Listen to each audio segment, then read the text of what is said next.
Hello guys, നമ്മളെ പടുതാക്കുളത്തിലുള്ള വരാലുകൾ ഇതാ നല്ല ഉഷാറായിട്ടുണ്ട്. അത്യാവശ്യം നല്ല ഗ്രോത്ത് ഉണ്ട്, സൈസായി വന്നിട്ടുണ്ട്.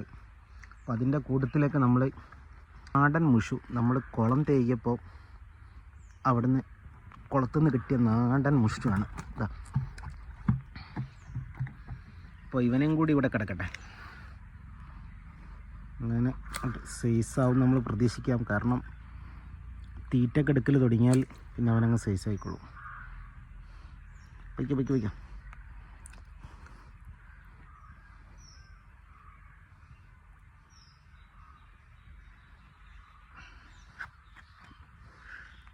വയ്ക്കാം വയ്ക്കാം. നീന്തി തുടിക്കല പൊട്ടട്ട്.